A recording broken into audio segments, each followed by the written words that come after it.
Bonsoir à toutes et à tous et bienvenue dans NCI Reportage. Il s'agit d'un véritable problème de santé publique qui touche les zones de production du cacao. Des centaines, voire des milliers d'hommes pourraient être affectés par la hernie inguinale, un mal commun chez les hommes, mais amplifié dans ces zones de travail intenses dans la région du Boclé. Vous le verrez, le conseil régional prend le problème à bras-le-corps. Et puis ils vivent la vie à l'envers, ils sont des opérateurs de call center, agents de dépannage CIE, gérants de bar, chauffeurs de taxi ou encore médecins. Leur point commun, ils travaillent tous de nuit. Nous serons au cœur de leur vie nocturne. NCI Reportage, ça commence maintenant.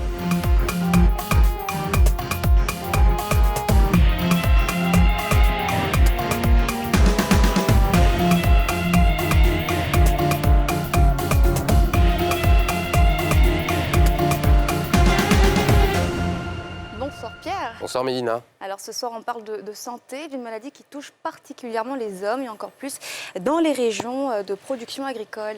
Et oui Mélina, cette maladie serait-elle l'autre prix à payer du cacao en Côte d'Ivoire? Impossible de connaître aujourd'hui l'étendue réelle de ce mal dans cette boucle de production, mais en tout cas dans la région du Boclé, on prend le problème à bras-le-corps. Et pourquoi cette région est-elle autant touchée par cette maladie? Qu'est-ce que la hernie inguinale? Pourquoi cette boucle du cacao pourrait en cacher de nombreux cas et comment, dans cette région, on a décidé d'agir pour sauver la vie et l'avenir de centaines de planteurs. Le reportage de Patrick Brédé et Roméo Tapé.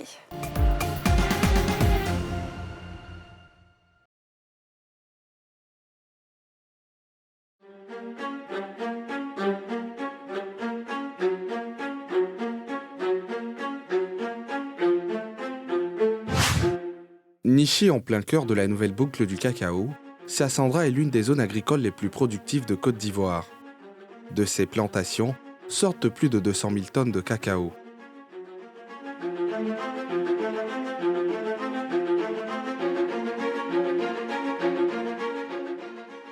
Des productions encore traditionnelles qui font appel à la force physique de nombreux hommes. Tous les jours, ils doivent soulever, transporter des sacs de plusieurs dizaines de kilogrammes. On a qu'à ramasser vite pour que d'ici après-demain, on vienne pour cabosser.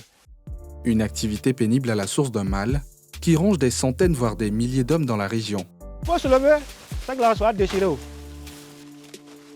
La hernie inguinale qui provoque la sortie des intestins de leur cavité pour se loger dans les testicules.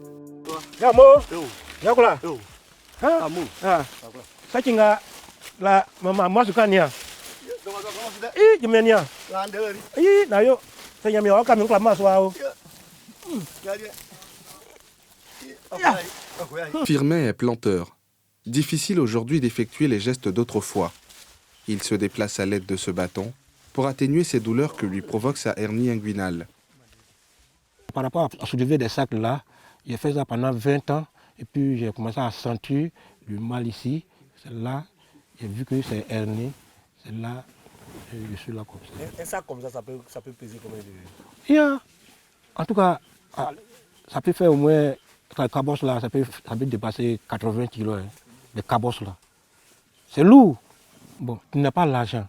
Tu dis, si je prends beaucoup d'argent pour venir m'aider, est-ce que quand je prends des gens là comme ça, là, vous pouvez m'aider, est-ce que je vais gagner l'argent pour les payer?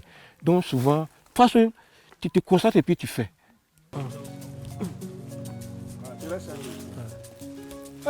C'est ça. Moi, ça vient. On te tient noir. On te tient noir quoi.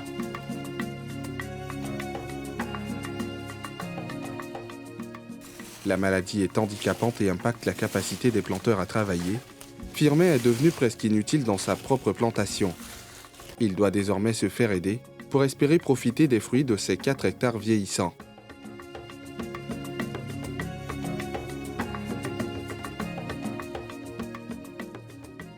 Vous voyez, voilà un peu de cacao qui est mort. Avec, vous voyez le coin qui est vide comme ça là. Il n'y a pas de cacao, il y a pas de cacao là. C'est à cause de ma maladie que je suis dedans là, c'est ça qui a fait. Et puis, bois de cacao là, tous sont morts comme ça. Parce que bon, je n'ai pas la force encore pour venir travailler, il n'y a pas l'argent pour faire l'entretien de la plantation. Donc le bois de cacao, donc beaucoup sont morts. Et je n'arrive pas à marcher et pour venir au champ. Bon, il faut que je prends des gens pour venir remplacer le bois du cacao que j'ai perdu. Puisque mon enfant avec mes frères là, et tous ne peuvent pas, et les deux là ne peuvent pas. Donc il faudra que je prenne des gens, je dois louer les gens pour venir changer les pieds des cacaoyers qui sont morts. Dans quelques jours, Firmin se fera opérer, après de longues années à traîner son mal, faute de moyens. La hernie inguinale est un mal fréquent chez les hommes. 90% des cas référencés sont masculins.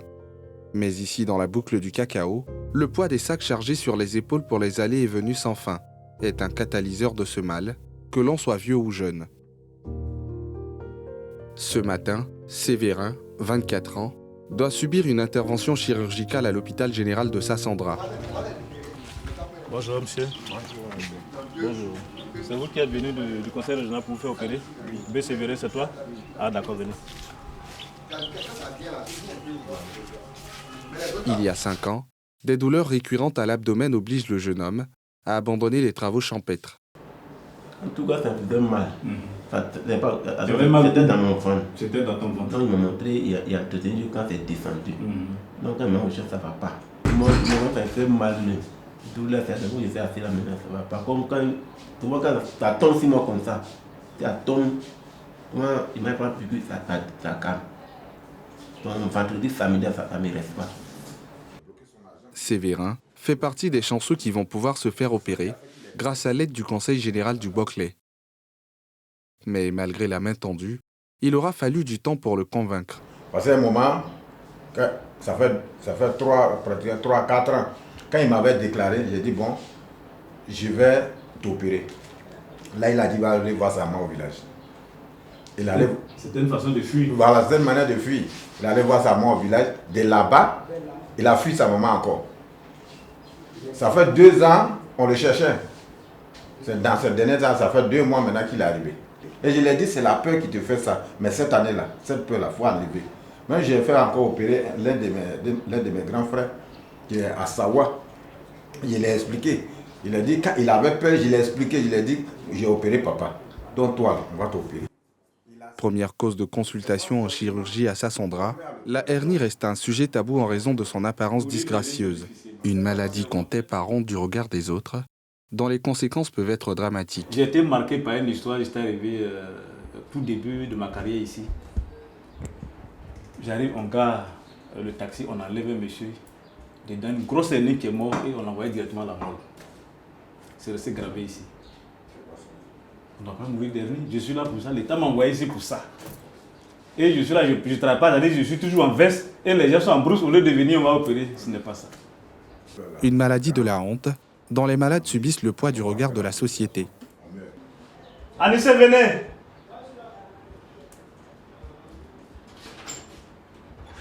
Viens le prendre. C'est le second malade. Hein. Oui. Installez-le, c'est pour une dernière, on va le prendre tout à l'heure. Allez-y. C'est grâce à l'opération de dépistage et d'intervention chirurgicale lancée par le conseil régional que le docteur Amani découvre la vraie ampleur de la maladie. Au départ, quand on a lancé, tout de suite, près de 300 et ensuite 500.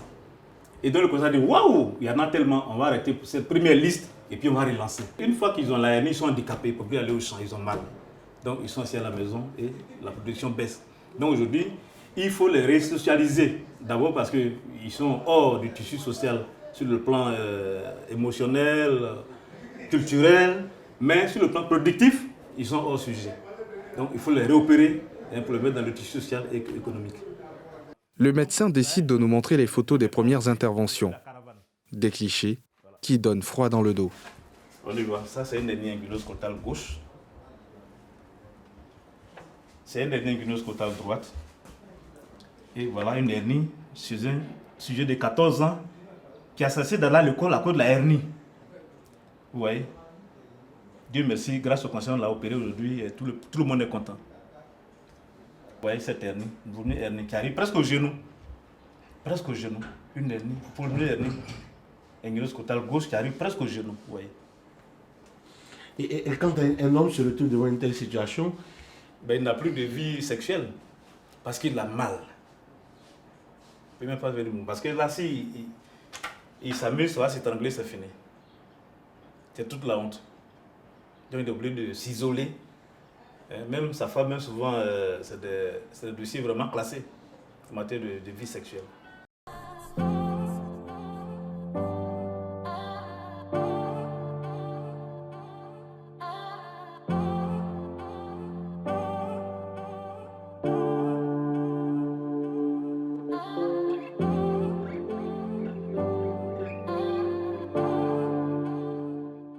Dans le bloc, le docteur Amani s'apprête à conduire l'opération de Sévérin. La hernie, c'est cette masse dans les testicules. Ici, on a le cas d'une hernie inguinoscrotale. Voilà la région inguinale, entre la cuisse et puis le sexe. Cette région s'appelle la région inguinale. Et la hernie a dépassé cette région, donc inguino et puis scrotale, parce que ça a tendance à épouser le côté du testicule, donc inguinoscrotal. Ça dit que ça a traversé. Ici, c'est le point faible. Donc, afin de faire les travaux difficiles, ça ouvre le point faible et les intestins descendent. Ce que vous voyez dedans, c'est les intestins. Tout à l'heure, vous allez voir. Sévérin ne présente pas de complications comme c'est parfois le cas chez certains patients. Donc, voilà 3 types de complications. D'abord, une hernie engouée. Quand on dit engouée, ça va, ça vient, ça va, et puis on peut réduire. Deuxièmement, l'hernie est étranglée. On ne peut plus remettre dans le ventre, c'est coincé, il faut forcément la chirurgie. Et puis troisièmement, les intestins qui sont dedans sont nécrosés. En ce moment-là, il faut couper, souder, ou bien, une fois coupé, il faut remettre à la peau, et puis revenir deuxième fois, 6 mois après, pour faire la deuxième intervention. Voilà. Et généralement, nos malades viennent le plus souvent dans les deux dernières complications, c'est-à-dire c'est étranglé ou bien c'est nécrose. Pour qu'ils viennent comme ça facilement, c'est difficile. Soit il faut qu'ils se fassent aider par un parent, parce qu'il n'a pas de moyens. Une hernie peut partir de 80, même à 200 000. Ça dépend du type d'hernie et du type de complications pour lesquelles le malade va venir. S'il vient pour une hernie, c'est même 50 000 francs, mais on opère tranquille, ça va à la maison. Mais quand c'est étranglé, à ce moment-là, il faut le réanimer d'abord, faire un gros bilan. On va venir, au lieu de passer ici, on va passer ici, et ça dépendra de ce qu'on va trouver au niveau des intestins.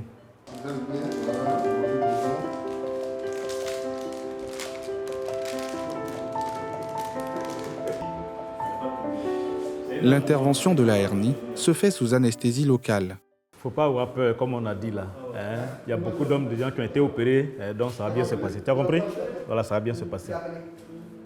Mais Sévérin est trop anxieux. L'équipe médicale fait donc le choix de l'endormir totalement. L'intestin censé être à l'intérieur de l'abdomen a traversé le canal inguinal. Les intestins. On y va. Voilà. On découvre ensemble ce qu'il y a dans le sac. Ce que vous voyez là, c'est les intestins. Le principe de l'intervention sera de réintégrer les intestins dans la cavité abdominale. Une fois cette opération terminée, le canal inguinal est renforcé pour éviter la récidive. « 45 minutes auront suffi pour libérer Sévérin de ce poids. Briser le mur qui les marginalise, c'est l'autre combat des malades de la hernie.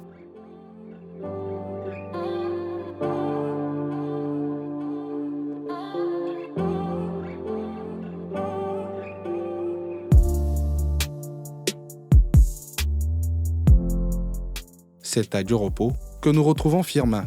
Ici, le sexagénaire reçoit régulièrement la visite du chef du village.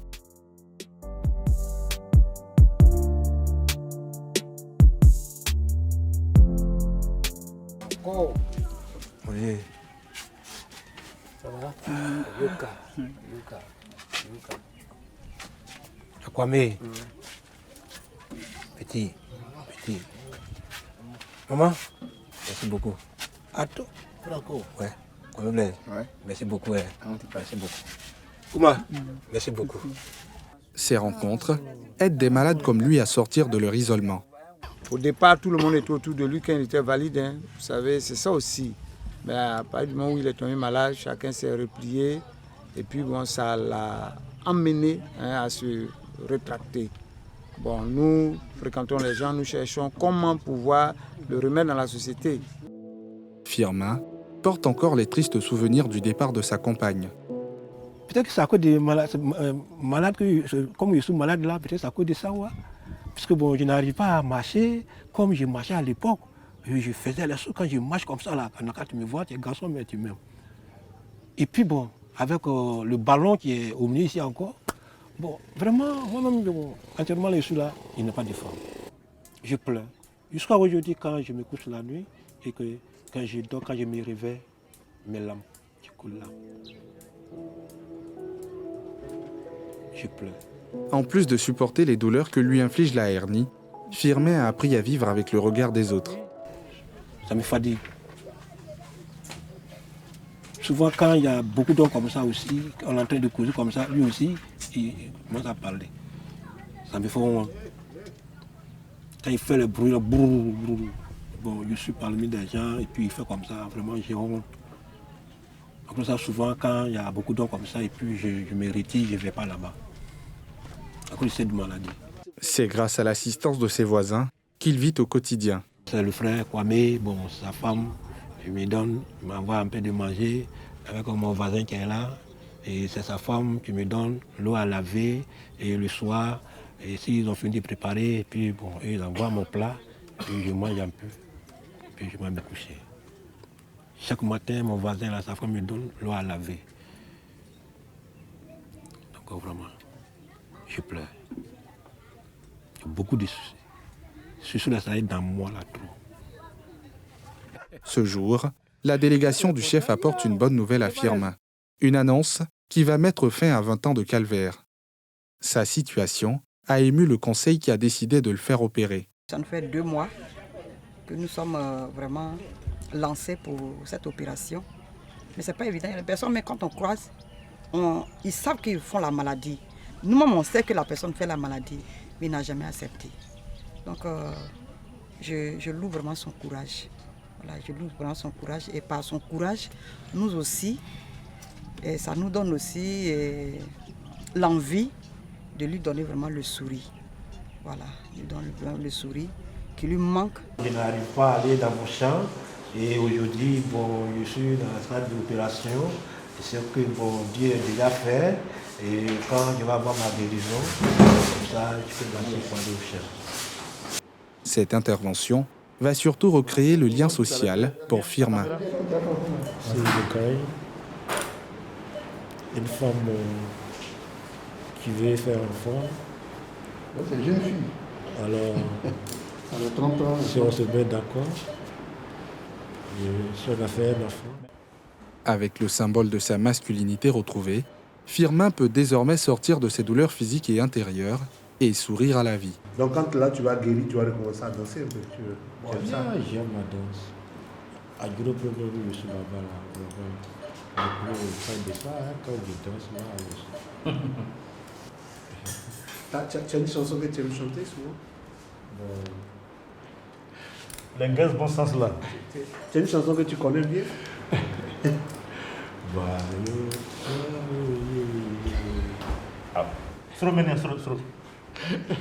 Ah, mais si tu es content, il faut chanter. Voilà. Ah, faut pas aller vite. Ah, c'est pas du tout.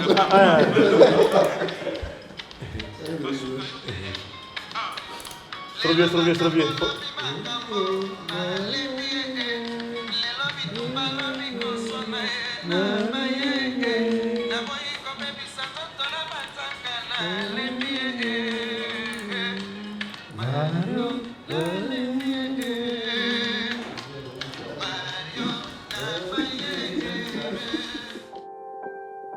L'hernie n'est pas la seule maladie qui fait honte aux hommes dans la région de Sassandra. Non, pas bouger. Pas bouger, pas te concentrer. Depuis 2 ans, Noufou souffre de l'hydrocèle, une maladie qui donne une forme anormale et impressionnante aux testicules. Je regarde des gens, quand je passe, bon, beaucoup me regardent. Bon, je sens que c'est ça aussi, elle la regarde. Pour pas mettre de vêtements, normalement. Voilà. C'est comment je porte mon pantalon, je sens toujours. Il y a toujours une boule dans le pantalon. Voilà. Et juste même, bon, actuellement, ça me donne un beau direct même. Pour réduire ce volume gênant pour les malades, le chirurgien doit vider le liquide contenu dans la vaginale, la poche qui entoure les testicules. Ça ressemble à une hernie, mais en réalité, c'est une hydrocèle. c'est un hydrocèle, c'est de l'eau qui est derrière le testicule. Et la conséquence, c'est comme un bois qui est planté dans un bas-fond ou bien dans de l'eau. Vous voyez que l'arbre perd ses feuilles parce que l'arbre meurt. Et c'est la même chose qui se passe ici. Le testicule étant dans l'eau peut mourir. Et généralement, c'est ces cas-là. Et donc, on est obligé d'enlever le testicule qui est déjà nécrosé. Et c'est ce qu'on va faire ici. Parce que si tu laisses, ça va faire une septicémie, ça va emporter le malade. Donc, il vaut mieux l'enlever. Même si elle est aussi gênante, ces causes diffèrent de la hernie. Souvent, ils sont dans des bas-fonds, dont il y a des parasites qui rentrent dans le corps, on appelle ça la trypanosomiase. Et c'est ça qui va jusqu'à se loger au niveau de la bourse, et puis entraîner cette inflammation, et qui, avec le temps, sécrète de l'eau. Et puis, ça peut arriver même jusqu'au genou. Voilà. Ça fait donc partie des maladies comme la hernie? Ça peut s'associer à la hernie, mais ça fait partie des maladies. Tout ce qui touche le testicule, tout ce qui est gros dans le calisson. Dans le fait, il y a aussi différentiel de la grosse hernie, voilà, qui peut s'agir d'hydrocèle ou bien une grosse hernie. Ces incisions vont permettre de libérer l'hydrocèle emprisonné dans la bourse. On fait accoucher l'hydrocèle. Comme un enfant qui sort, voilà, hop, il est sorti. Donc l'hydrocèle a accouché. L'aspiration va permettre de libérer près d'un demi-litre de liquide du premier testicule. Non, on laisse là-bas. Voilà, déjà. Voilà. Préparer l'aspiration. Tout à l'heure, on vous a dit que c'est de l'eau qui est dedans. On va faire vérifier cette eau-là.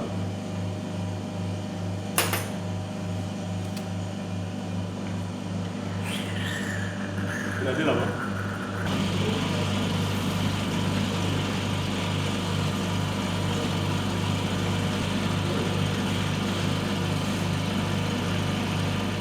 Le chirurgien vérifie l'état du second testicule.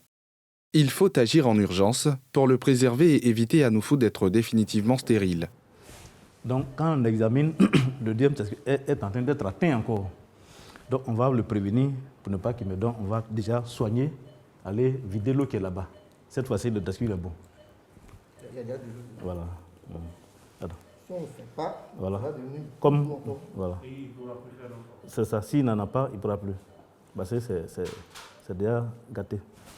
Vous voyez, vous vérifiez. Voilà. Donc, c'est comme si les deux testicles sont atteints. L'autre est gâté, mais ça, au moins, on peut le sauver. Lui, il est bon. Voilà. La vaginale sera refermée en quelques points. Nouphou ne gardera aucune séquelle. Il faudra au malade opéré de la hernie une convalescence de 3 à 6 mois. Pour l'hydrocèle, un peu moins d'une semaine. Est-ce que c'est aujourd'hui, comme la hernie, c'est des questions qui sont de plus en plus préoccupantes?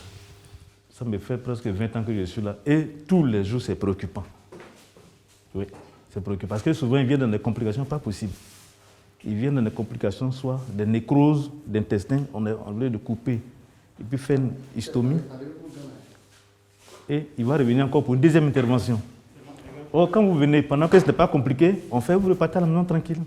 Voilà. Et donc, ça aussi, c'est notre façon de sensibiliser pour qu'ils viennent, de ne pas avoir peur. Nous sommes des praticiens, c'est notre métier, qu'ils viennent, d'avoir confiance. Et une fois opéré, c'est fini. Ils peuvent se remettre dans les plantations. C'est vrai que nous savions qu'il y avait des cas, mais on ne savait pas qu'il allait avoir un engouement. On ne savait pas qu'il allait avoir une telle affluence. Et nous avons été surpris de savoir que cette maladie était portée par beaucoup de nos frères, par beaucoup de nos amis, par beaucoup de nos grands frères. Et donc, depuis que nous avons lancé l'opération, les gens viennent de partout, de toute la région du Boclé. Ils viennent de Fresco, ils viennent de Sassandra, ils viennent de Bagwam, ils viennent de Patabilou, ils viennent de Lobakua, ils viennent de Gris, ils viennent de Médo, et partout. Et on s'est dit, c'est une opération qu'il faut continuer, parce que les gens souffrent véritablement. Cette contribution à l'élan de développement local permettra de retrouver des bras valides pour la nouvelle boucle du cacao. Elle menace sérieusement nos planteurs, parce que des gens ne peuvent plus partir. Les gens ne peuvent plus partir dans les plantations à cause de cette maladie. Vous avez dû voir Les gens, même dans le plan, ils ne peuvent plus partir. Les gens ne peuvent même plus travailler leur petit boulot qu'ils font pour gagner la vie, pour gagner leur vie. Ils ne peuvent plus le faire à cause de cette maladie. Donc aujourd'hui, au niveau de la production du cacao, évidemment, si des bras valides ne peuvent pas travailler véritablement à cause du fait que la hernie les fatigue, nous avons eu raison. Nous avons eu raison parce que nous avons trouvé des gens heureux qui ont été opérés et qui se disent maintenant, ils peuvent vivre.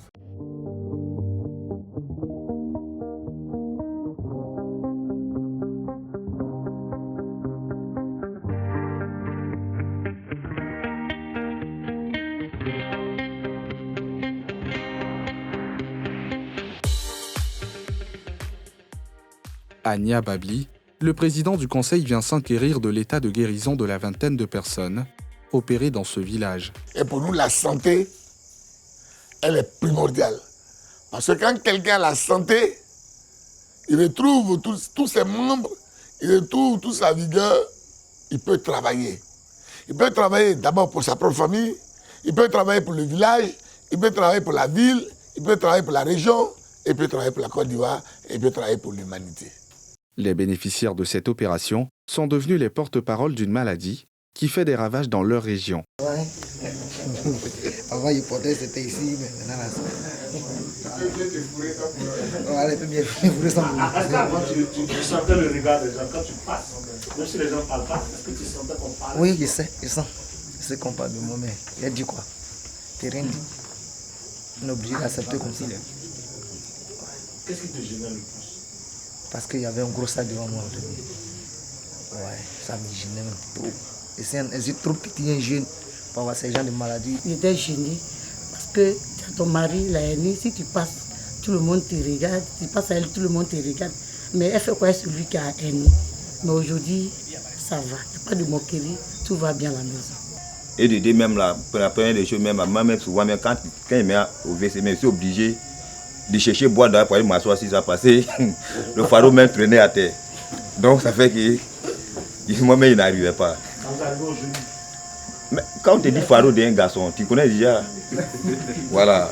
Donc ça veut dire il me promenait avec valise même. La mécanisation de l'agriculture se pose avec acuité. Un passage obligé pour la renaissance de Sassandra. En Côte d'Ivoire, impossible de connaître le nombre d'hommes atteints de cette maladie, maladie qualifiée de maladie de la honte et qui enferme, dans le secret, ceux qui en sont atteints.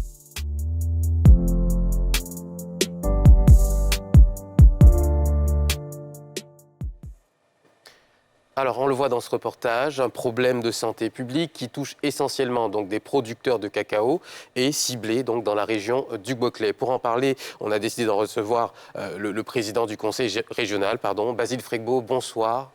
Bonsoir. Merci de nous rejoindre sur ce plateau. Première question qu'on a envie de poser au sortir de ce reportage. La hernie inguinale serait-elle l'autre prix à payer du cacao dans votre région? Je voudrais d'abord vous remercier pour l'occasion que vous nous donnez de parler de cette maladie qui sévit dans notre région, grande productrice du cacao. Effectivement, cette maladie existe bel et bien dans la production du cacao, vous avez dû le voir, parce que la plupart de nos populations, la grande partie, la plupart de nos populations, elle est productrice de cacao. Et on a constaté, parce que c'est des travaux durs qu'ils mènent, des travaux très pénibles qu'ils mènent, on a constaté, après que nous avons parlé avec les populations, que la hernie sévit véritablement et cruellement dans notre région. Donc, comme je vous le dis, c'est un autre prix à payer. Et il faut sauver des vies. Vous avez pris donc à bras-le-corps cette maladie. À quel moment vous prenez conscience de l'ampleur qu'elle représente dans votre région? Alors, lorsque nous avons commencé à fréquenter nos parents, grands producteurs de cacao, nous nous sommes rendus compte que beaucoup étaient malades de cette hernie-là. La hernie, beaucoup étaient malades. Et je me souviens, comme c'était hier, il y a des planteurs qui sont venus me voir pour me dire, Président, nous sommes malades. Nous avons la hernie Mais nous avons honte de la faire découvrir et nous n'avons pas les moyens de le faire. Et nous sommes nombreux dans ce cas. Et ça, nous étions début août. Et donc, à partir de là, il a dit que ils m'ont dit, si vous lancez l'opération, vous allez voir que beaucoup de gens, tout le monde va sortir. Et nous avons lancé l'opération pour voir un essai. Jusqu'au 15 septembre 2022, nous étions à plus de 300 personnes inscrites. Et donc, nous avons choisi de les faire d'abord dépister, parce qu'on peut penser que c'est une hernie, par une équipe de l'hôpital général de Sondra, afin de s'assurer que c'était véritablement une hernie. Et quand nous avons fait ce dépistage, nous nous sommes rendus compte que la plupart de nos planteurs sont porteurs de cette maladie. Et nous avons décidé, comme nous l'ont dit, ils n'ont pas de moyens, nous avons décidé donc de les accompagner dans la guérison de ce mal, de ce fléau. Alors, le mode de production du cacao n'a absolument pas changé depuis toutes ces années. On est toujours sur un travail essentiellement physique. Est-ce qu'aujourd'hui, après avoir étudié ce phénomène-là, vu l'ampleur des personnes affectées, une solution serait la mécanisation à un moment de la production de cacao, même si on imagine que ce n'est pas facile à imaginer? Alors, c'est possible, c'est une solution, ça peut être une des solutions. Mais il faut dire que la plupart de nos planteurs, ce n'est pas de grandes surfaces. Ils n'ont pas de grande surface. Quelqu'un peut se retrouver avec 2, 3, 4, 5 hectares. Et 2, 3, 4, 5 hectares, pour une mécanisation, ce n'est pas toujours évident. Seules les coopératives qui ont des grandes surfaces peuvent se permettre. Donc, ils sont obligés de rester toujours au manuel. Et c'est ça, véritablement. Mais l'idéal serait qu'effectivement, on arrive à la mécanisation afin d'éviter cette pénibilité du travail du cacao. Est-ce qu'elle a eu justement un impact direct sur le travail du cacao et chiffré sur le rendement agricole dans la région? Alors, en termes de statistiques, je ne peux pas donner des statistiques vraies, mais ce que je peux dire, c'est que, et vous voyez, un de vos reportages le signifiait, c'est que ce sont essentiellement des planteurs dans notre région qui sont porteurs de la hernie. C'est vrai que des jeunes gens sont venus se faire, mais ça, ce sont des malformations naturelles. Mais les autres, c'est des planteurs, des gens qui sont dans l'âge de la rentabilité, de la productivité. Quand vous voyez des gens de 30 ans à 50 ans, effectivement, c'est un impact. Parce que quand ils ne peuvent plus sortir, quand ils ont des difficultés, quand ils ont mal, quand ils n'ont plus personne autour d'eux, parce que la hernie a fait partir certaines épouses, à cause de la honte, à cause des railleries dont elles sont l'objet, et ils se retrouvent seuls, isolés, dans une plantation, et ça pose véritablement problème. Est-ce que tous les âges sont touchés ou cette maladie se manifeste un peu plus tard dans la vie? Quelle est la tranche d'âge à peu près? Alors, pour ceux que nous avons eu à aider, c'est dans l'intervalle de 20 à 45 ans, pour la plupart. C'est jeune. Donc, jeunes, vraiment des bras valides pour travailler dans les plantations, pour la plupart de ceux. C'est vrai que nous avons eu des cas d'élèves, c'est vrai que nous avons eu des cas de gens de troisième âge, c'est vrai, mais les plus nombreux, ce sont nos forces productrices. Vous avez financé cette campagne de dépistage et ces aides aux opérations des malades. À combien s'élève le coût de ces opérations pour le Conseil régional du Bois-Clair? Alors, il est bon de dire que nous l'avons fait gratuitement. Ce que nous avons demandé à nos parents qui venaient de partout, de toute la région du Bois-Clair, parce que la région du Bois-Clair est composée de 2 départements, le département de Fresco et le département de Sondra, et de 9 sous-préfectures. Nous l'avons fait à travers toutes les sous-préfectures. Ce que nous demandions seulement à nos parents, c'est de pouvoir payer leur transport eux-mêmes, jusqu'à nous, au conseil, pour qu'on les amène à l'hôpital, d'abord pour dépister, pour savoir s'il y avait la hernie. Et puis après, nous, avec l'hôpital général et docteur et son équipe, on a décidé, généralement ça tourne autour de 100 000 francs. 100 000 francs par personne, c'est-à-dire les médicaments, et tout ça, ça tourne autour de 100 000. Donc nous avons décidé d'opérer, de faire. Mais je vous dis qu'il y a du monde. Et il y a encore du monde qui attend. Et il y a encore du monde qui attend parce que j'ai eu la nette impression que la région du Bois-Clair était creusée à cause peut-être sur le monde de la cacaoculture, était creusée de la hernie. Parce que beaucoup de gens sont atteints de la hernie. Est-ce que dans cette démarche et de lutte contre cette maladie, vous êtes accompagné par le ministère de la Santé et de l'Hygiène publique? Oui, par le ministère de la Santé à travers l'hôpital général, de Sassandra et son équipe.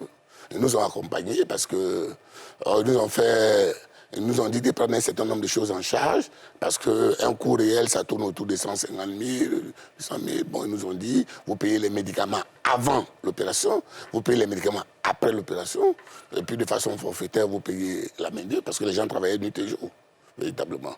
Est-ce que vous avez aujourd'hui, après avoir constaté ce phénomène dans votre région, est-ce que vous avez lancé une alerte pour toutes les régions qui produisent le cacao qui pourraient se retrouver confrontées à ce même phénomène sans le savoir parce qu'il n'y a pas de statistiques, parce que c'est une maladie de la honte et qu'on ne veut pas parler?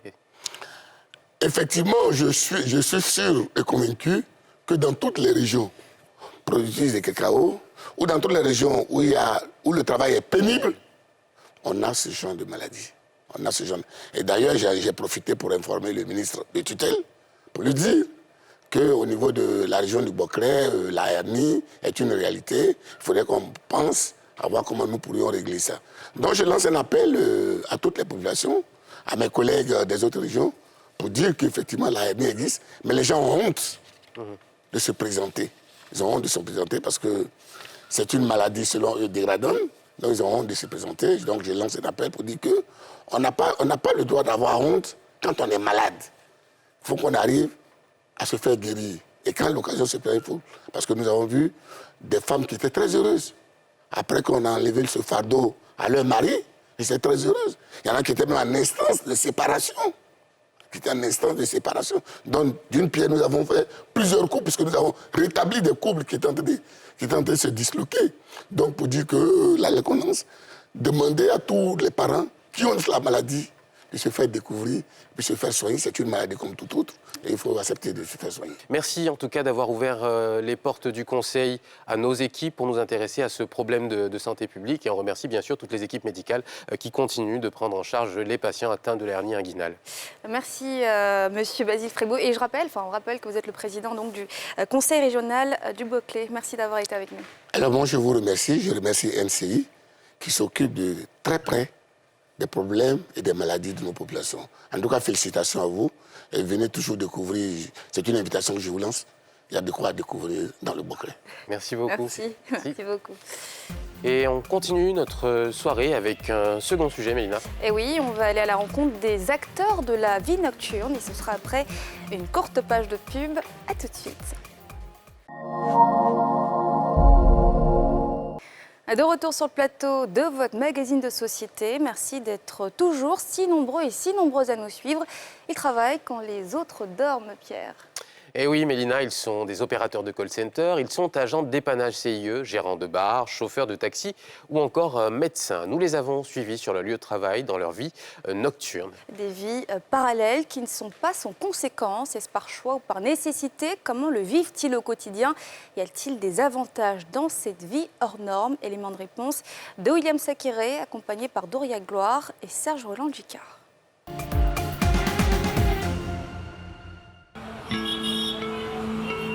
Il est 1h45 du matin. Nous sommes au carrefour sapeurs-pompiers dans la commune de Yopougon, au nord d'Abidjan. Bateau, bateau, bateau, bateau. Monsieur, bateau. Bateau, monsieur. À votre paix. Couette. Venez en bâtir. Bateau, bateau, bateau, bateau. À votre paix, couette. Alors c'est chargé.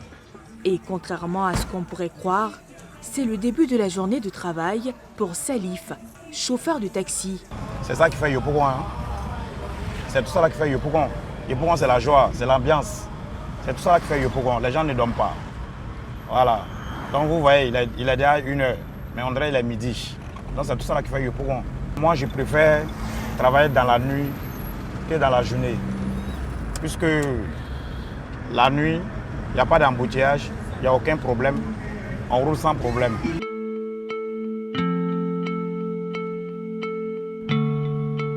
Au cours de cette nuit, les clients se succèdent à bord. Ouais, monsieur, c'est où?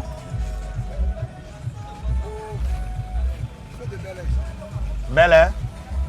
Vous allez payer 500. Non, 500, monsieur. Il fait nuit, 500. 500. Non, c'est loin pour ça. C'est loin pour ça. Mais la nuit, on ne prend pas n'importe qui. Bon, si je vois quelqu'un qui est suspect, je ne le mets pas dans ma voiture. Hein. Puisque s'il y a eu une agression dans la voiture, on peut dire que, ouais, que le chauffeur est complice. Oh, pourtant, depuis ici, je n'ai jamais volé. Donc, j'ai choisi les gens. Ce n'est pas écrit sur le front de quelqu'un que tu es voleur, mais quand on voit, on sait que toi, tu es suspect. Donc, moi, je ne te prends pas. Par exemple, un exemple, les messieurs, les bons messieurs qui sont derrière moi, je les ai vus. Je sais que c'est des gens qui sont quittés au travail. Donc, je les ai appelés, je les ai pris. Je ne te fais pas confiance, je ne te prends pas. C'est ma voiture, tu as ton agent, j'ai ma voiture. Hein. Je m'en vais. Alors que Salif continue de chercher des clients, près de là, Adama, lui aussi chauffeur de taxi, vient de garer. Pour lui, qui totalise 20 ans au volant, pas question de rouler la nuit. La nuit comme ça, il y a beaucoup de risques dedans. Il y a beaucoup de risques dedans, franchement. Mais sinon, du point de vue recette, qu'est-ce qui est mieux? On gagne plus d'argent la nuit ou bien on gagne plus d'argent la journée? La journée, on gagne plus que là. Chacun a sa chance. Il y a d'autres, quand ils roulent la nuit, ils gagnent. Il y a d'autres, quand ils roulent la journée, ils gagnent plus tard à 22h. Plusieurs fois, moi, ils gagnent à 22h30. Ils rentrent là-bas. Et quand c'est comme ça, vous gagnez combien la journée? Et matin, à 6h jusqu'à 22h, bon, si tu crois que tu as au moins 35 000, 40 000. Bon, si la voiture ne consomme pas, comme gasoil, si ça ne consomme pas, il y a au moins 7 000. Voilà.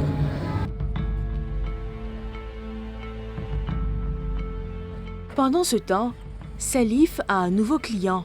Dans certaines villes, il n'y a pas de taxi. À ces heures, il y a pas de taxi, pas vraiment facile. Quand tu viens à Nougat, tu vois qu'il y a des taxis qui sont disponibles, même si au moins à travers la nuit, bien que les tarifs diffèrent, mais au moins il y a toujours des taxis qui sont là pour voir des taxis qui nous apportent là, vous devez partir au moins. Ce qui fait que ça va. Bon, merci monsieur, ouais, donc fais bonne nuit. La nuit, il y a moins de passagers. Et ça change la donne. Vous avez vu, je l'ai pris seul. Puisque pour venir au Toit Rouge, à cette heure-là, il n'y a pas de passagers. Donc on est obligé de prendre 12 tarifs. Hein. On n'a pas de choix. Nous sommes obligés de prendre 12 tarifs. Pour lui. On dit quoi? Ça va ici? Et la journée? D'accord. Une nuit qui commence par le changement de tenue et le briefing au bureau des infirmiers. On dit quoi, Christian? Ouais, ça va. Ça va un peu. Bonsoir, monsieur. Clarisse, ça comment? Ça va ici? D'accord. Et la journée? Dieu merci. D'accord. Dis quoi? On va voir un peu les fiches. Bon, on a 3 hospitalisations. Hein. Jean-Marcel sera de garde jusqu'à 8 heures. Normalement, on ne doit pas dormir. Voilà. Tant qu'il y a les malades, on ne peut pas dormir. Bon, par moment, s'il n'y a pas de malades, les malades qui sont en hospitalisation, tout va bien. Bon, le médecin, c'est un humain. Hein. Il peut juste fermer les yeux un peu, mais il suffit qu'il y ait un souci. Bon, peut-être qu'on donne un crocodile au fait. Après les échanges avec les infirmiers, le médecin entame le tour des patients hospitalisés. Bonsoir. On dit quoi? Ça va un peu? Dieu merci. D'accord. Quoi? Il n'y a personne? Et maman? Elle est partie à la maison. Elle est partie à la maison. D'accord. Mais ça comment? Ça va mieux? Ça va bien. Ça va bien. D'accord. Tu as pu manger un peu? Est-ce que c'est plus fatigant de travailler la nuit que le jour, par exemple? On dira plus ou moins oui. Parce que déjà, comme j'ai dit déjà tantôt, la nuit est faite pour dormir. Voilà. La journée, on sait que l'organisme est déjà en mouvement. Mais le fait déjà que la nuit est faite pour dormir, du coup, on se sent plus épuisé la nuit que la journée. Voilà. Parce que déjà, le manque de sommeil, le sommeil qui est réparateur, donc déjà, c'est épuisant. Voilà, c'est épuisant. Donc c'est un peu difficile, mais pas plus que la journée aussi. Parce que par moment aussi, la journée, il y a plus d'affluence.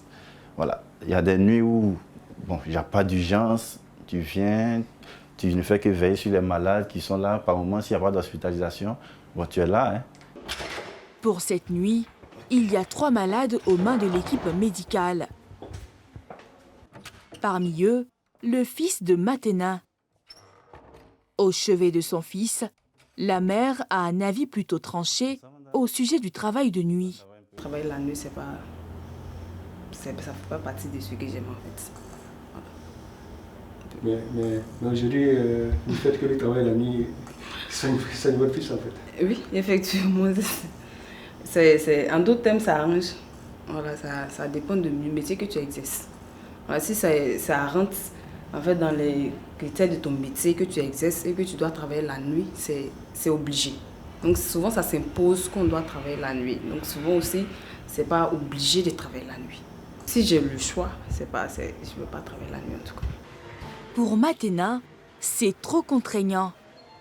Mais dans cet hôpital, Jean-Marcel n'est pas seul.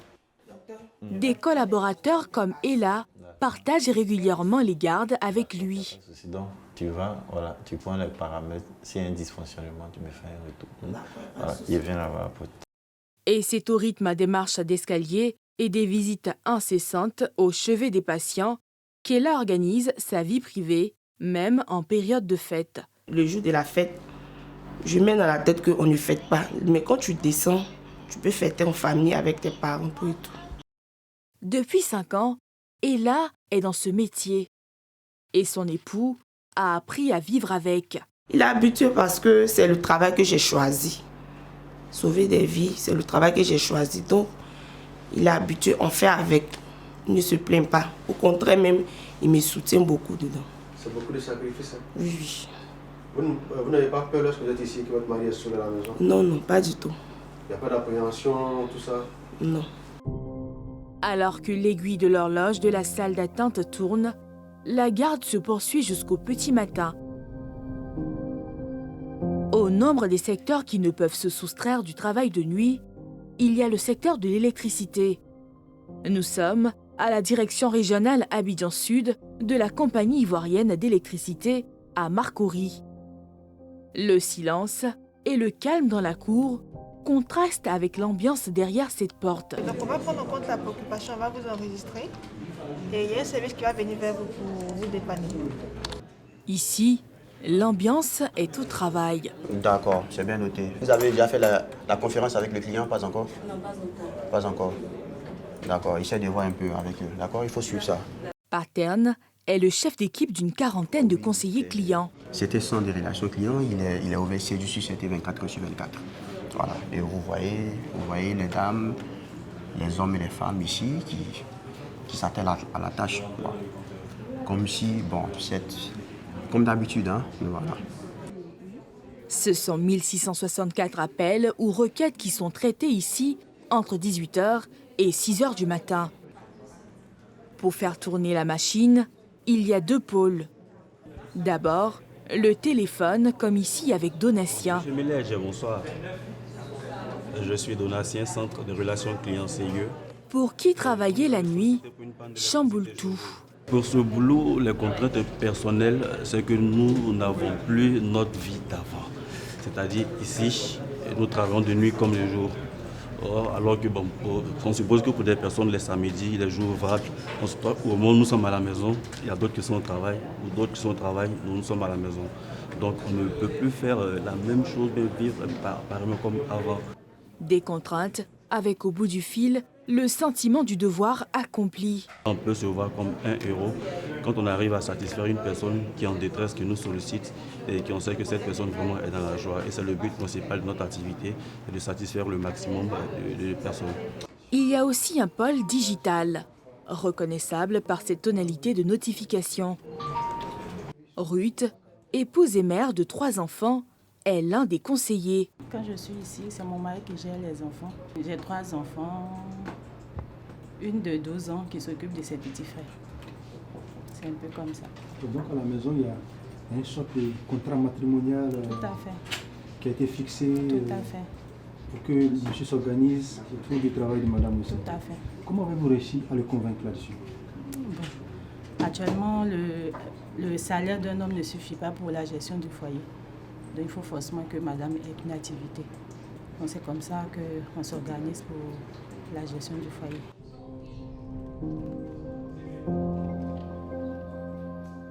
Au cours de la nuit, lorsque le rythme baisse, Les conseillers clients soufflent dans la cour. Ça va? Vous êtes endormi? D'accord, tout le monde va bien.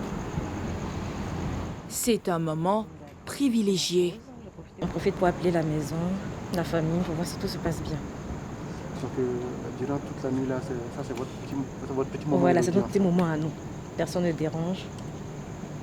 C'est tranquille. Est-ce que ça vous aide aussi quelque part à faire retomber la pression du boulot? Oui, quand même. Hein. Quand même. Parce que quand on marche un peu, on a le temps de faire le tour, de se ressourcer un peu avant de reprendre le boulot. Faut pas regarder M. Bloué. Est-ce que tout ça, ça vaut le coup finalement? Est-ce que ça vaut le coup Est-ce que ça vaut le coup de faire tout ça, de ne pas dormir? Est-ce que ça vaut le coup?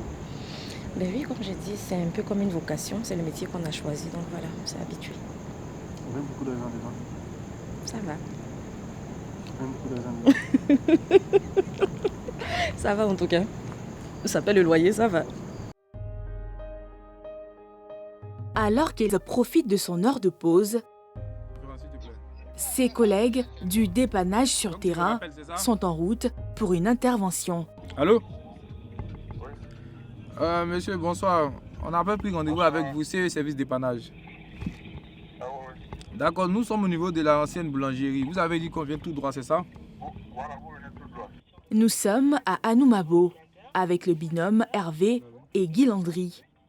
Il est minuit 44. Vous avez fait combien de dépannages? Pour l'instant, on a déjà fait 9. Il nous reste 11. Quelques minutes plus tard, nous arrivons chez le client à dépanner. Bonsoir monsieur. Bonsoir, comment allez-vous? Oui, ça va bien. Merci, et chez vous? Oui, ça va bien. D'accord, c'est l'équipe technique de dépannage. Oui. Vous avez appelé, qu'est-ce qu'on peut faire pour vous? C'est juste le contraire. Oui. Avant, la France était partie. C'est ça. Mais là, les autres sont venus. D'accord. Donc moi, c'est toujours resté. D'accord. D'accord, donc on va jeter un coup d'œil là-dessus. Pour voir exactement ce qui se passe.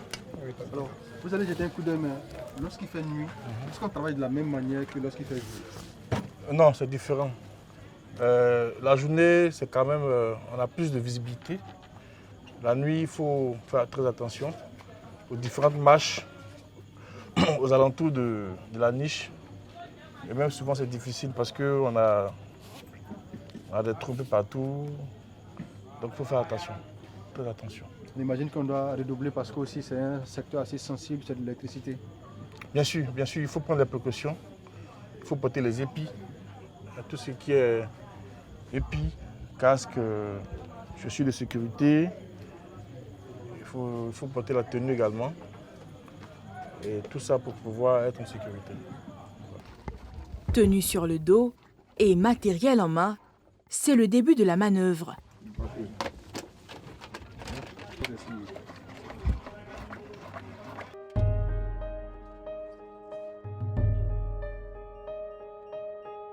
Au bout de 5 minutes, l'issue est heureuse pour l'abonné.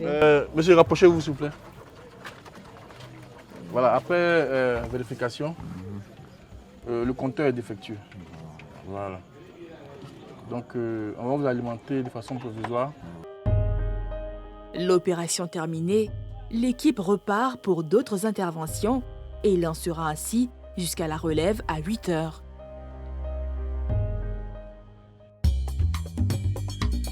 Au chapitre du travail de nuit, les établissements de loisirs sont présents. Cette nuit, à Yamoussoukro, nous avons rendez-vous avec Djaboué.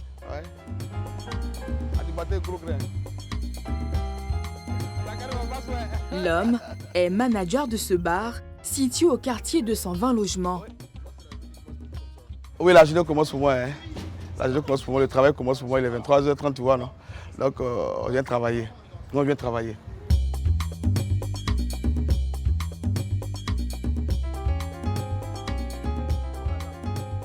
Son travail débute par des tâches clés. Un tour à la cabine du DJ. Ça est cassé. C'est cassé, ça. Ça comme ça, il y a longtemps, on va dans 2-3 mois même. Puis dans la salle d'eau.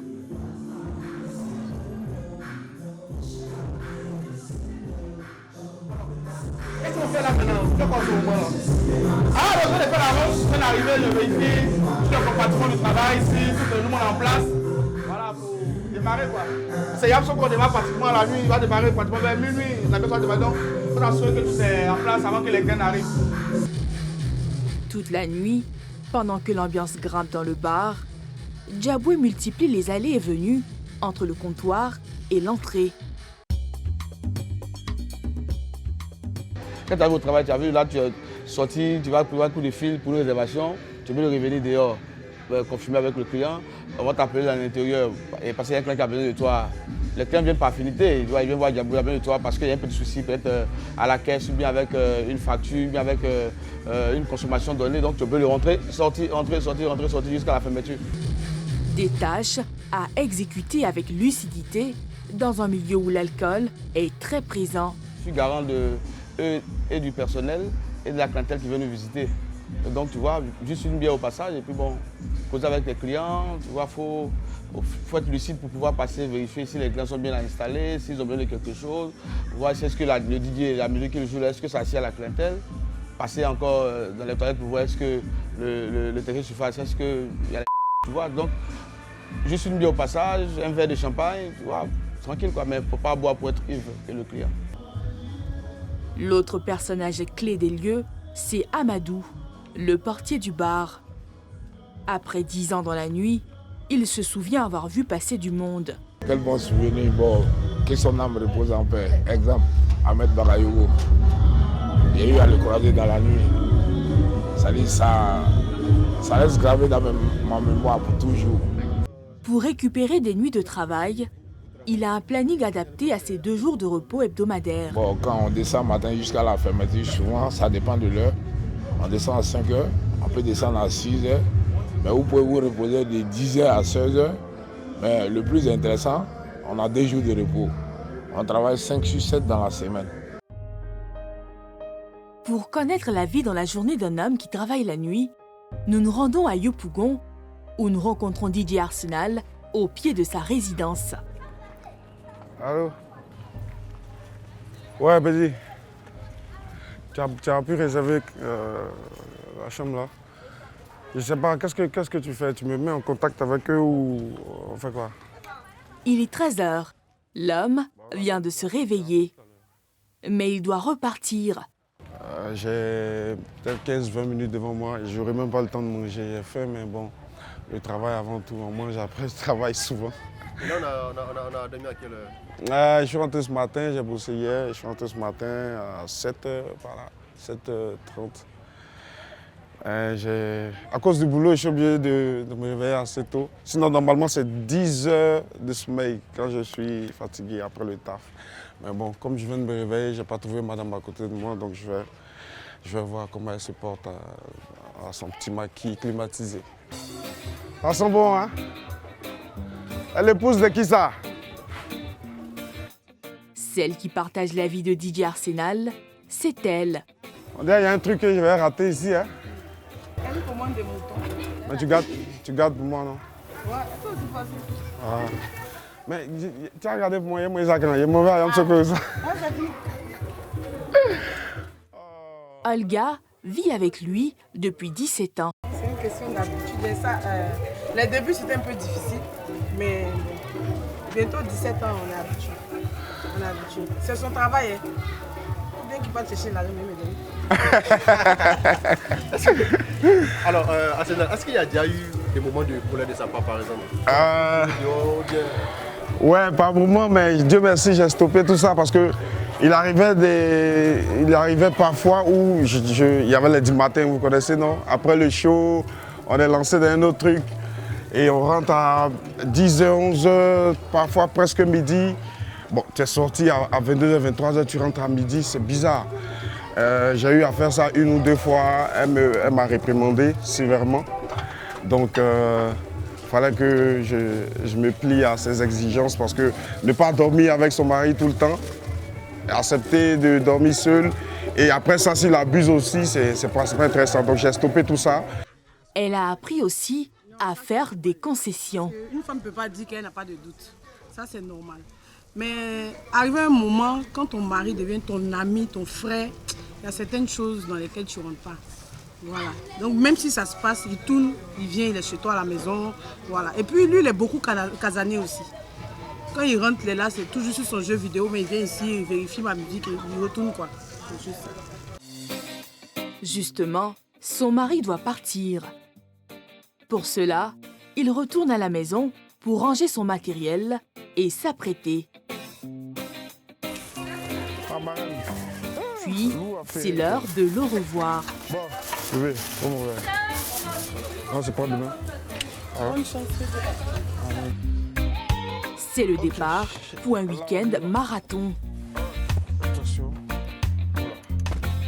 Là, on va à Ivoire Golf Club pour un événement organisé par une société de télécommunications.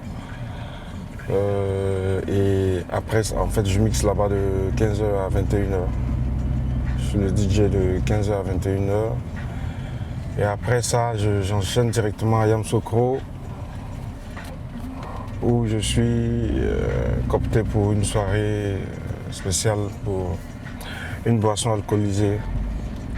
Donc là-bas, je mixe à partir de 1h du matin.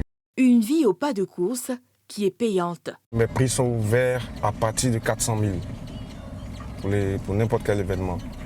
Et ça, c'est Abidjan. Et puis aussi, ça dépend du timing. Ouais, tu peux pas me payer 400 000 pour 5, 6 heures de mix, c'est pas possible, c'est impossible, ça n'existe pas.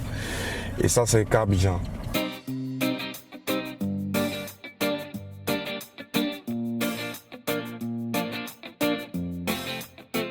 Quelques instants plus tard, nous arrivons au lieu de la prestation.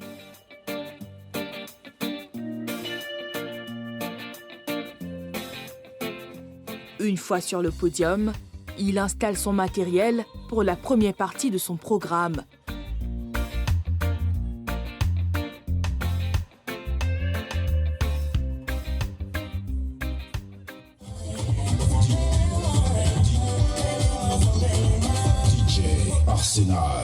Alors qu'il est lancé dans sa prestation, le jour cède peu à peu la place à la nuit. Voilà plusieurs heures qu'il est debout. Depuis 15 heures, je suis sur pied, mais je ne sens pas la fatigue parce que les gens réagissent et tout. Il y a du monde, ça se passe super bien. Et voilà, les gens sont chauds. Et moi, ça m'inspire. Plus les gens sont chauds, moins ça me fatigue. Mais s'ils sont froids pendant 2, 3, 4 heures de temps, là, ça m'épuise carrément. Parce qu'il va falloir que je suis là pour les faire bouger. Donc, au bout de 2, 3 heures de temps, quand les gens ne bougent pas, c'est terrible. Mais pas le temps de refroidir. DJ Arsenal doit prendre la route. Là, j'ai fini. Hein.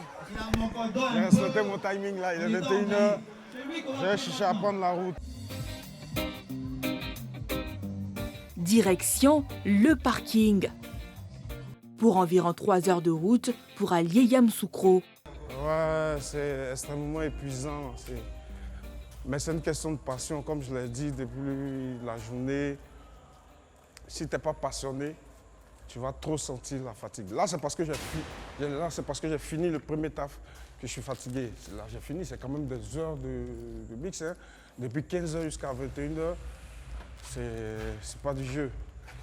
Donc là, c'est maintenant, depuis ce matin, j'ai rien avalé.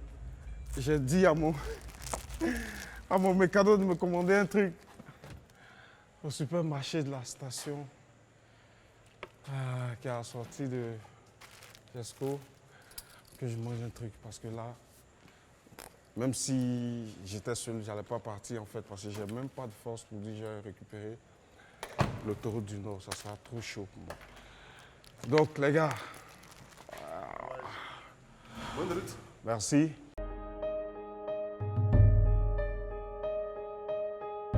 Dans le transport, dans les hôpitaux, des secteurs sensibles comme l'électricité ou encore dans les établissements de loisirs, le travail de nuit fait naviguer des travailleurs sur les flots des exigences professionnelles et des compromis familiaux.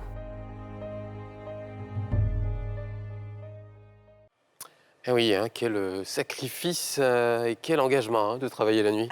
Et oui, c'est un autre monde qu'on vient de voir, une autre vie, une autre réalité de nos citoyens ivoiriens. On va accueillir en plateau William Sakiré qui a réalisé ce reportage. Merci d'être avec nous ce soir. Bonsoir Mélina, bonsoir Pierre. Bonsoir William. Et de mettre donc la lumière sur ces acteurs parfois invisibles. Est-ce que travailler la nuit, c'est comme le sport finalement, c'est mental, on s'y conditionne et on y arrive?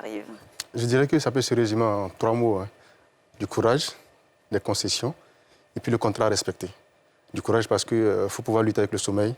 Quand il est 2h du matin, 3h du matin, est-ce qu'on s'endort pour laisser les malades? Est-ce qu'on s'endort pour laisser le réseau électrique? Les concessions à la maison, comment convaincre l'épouse ou bien l'époux de nous laisser aller travailler? Après maintenant le contrat, c'est là où on n'a pas le choix en fait.